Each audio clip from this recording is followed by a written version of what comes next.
नमस्ते दोस्तों, कैसे हैं आप सब।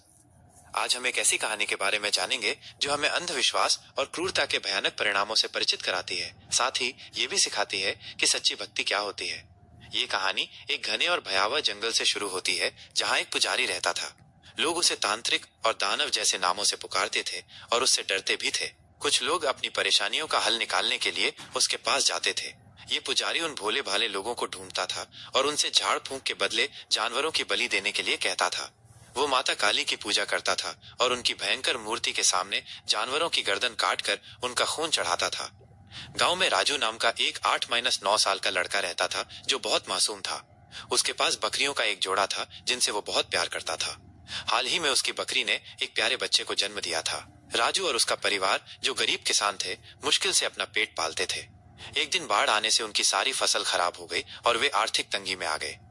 इसी बीच पुजारी का एक करीबी आदमी राजू के माता पिता के पास आया और उन्हें पुजारी के पास जाने की सलाह दी। पहले तो वे डर गए, लेकिन लालच और डर के कारण वे पुजारी के पास जाने को तैयार हो गए। पुजारी ने उनकी समस्या सुनकर कहा कि उन्हें एक बकरे की बलि देनी होगी। राजू के माता पिता डर गए और जाने लगे, लेकिन पुजारी ने उन्हें श्राप देने की धमकी दी कि उनका बच्चा मर जाएगा और उनका सर्वनाश हो जाएगा। पुजारी के आदमी ने भी उन्हें भड़काया और कहा, तुम्हारे पास तो 3 बकरे हैं, उनमें से एक दे दो। डर के मारे राजू के माता पिता ने रात में उस छोटे से बकरे के बच्चे को ले जाने का फैसला किया। जब वे उसे ले जा रहे थे तो उसकी माँ बकरी जोर से चिल्लाई, जिससे राजू जाग गया। उसने देखा कि उसके माता पिता टॉर्च लेकर जंगल की ओर जा रहे थे और बकरे का बच्चा वहां नहीं था। राजू उनके पीछे भागा और उसने देखा कि पुजारी उस मासूम बकरे को मारने की तैयारी कर रहा था। राजू रोते हुए पुजारी के पैरों पर गिर गया और बोला, इस मासूम को मत मारो, इसने क्या बिगाड़ा है।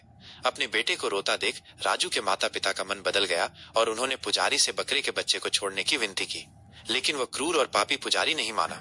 उसने राजू को पकड़ लिया और बोला, आज मेरी बरसों की तपस्या पूरी हो जाएगी, मैं तेरी और इस बकरे की बलि एक साथ दूंगा। उसने राजू के माता पिता को भी बंदी बना लिया।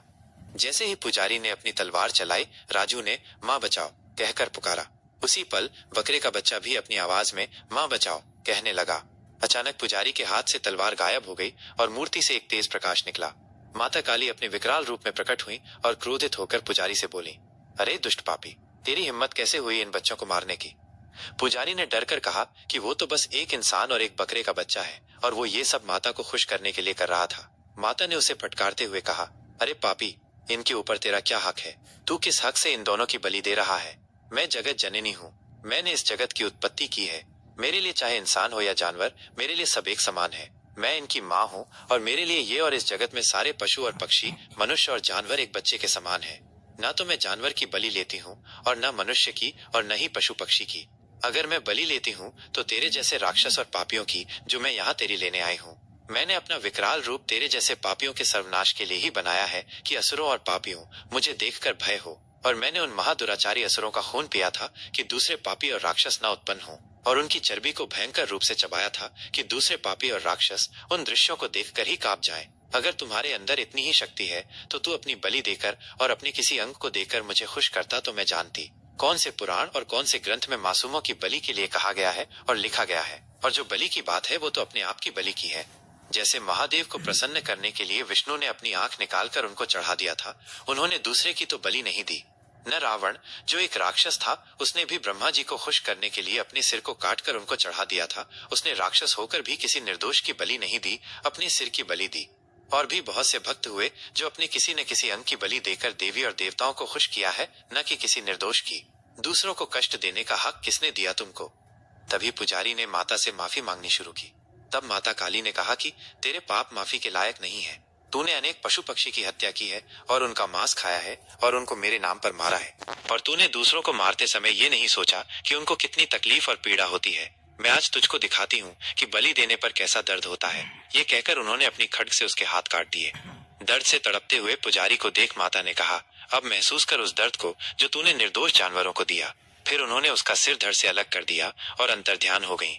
पुजारी के चेले डरकर भाग गए। इस कहानी में माता काली ने एक और महत्वपूर्ण बात कही। क्या किसी मनुष्य या किसी और में इतना सामर्थ्य है कि वो किसी भी देवी या देवता को तृप्त कर सके? क्योंकि इस सृष्टि में जो कुछ भी है वह मेरे द्वारा ही उत्पन्न किया गया है। इस जगत में कोई ऐसा नहीं है जो हमें कुछ दे सके। अगर कोई दे सकता है तो वो भक्ति है, उसी से उसका कल्याण हो सकता है। ये कहानी हमें सिखाती है कि किसी भी देवी देवता को प्रसन्न करने के लिए निर्दोष जीवों की हत्या करना एक बड़ा पाप है। सच्चा धर्म तो सभी जीवों से प्रेम करना और उनकी रक्षा करना है। ऐसी और कहानियां सुनने के लिए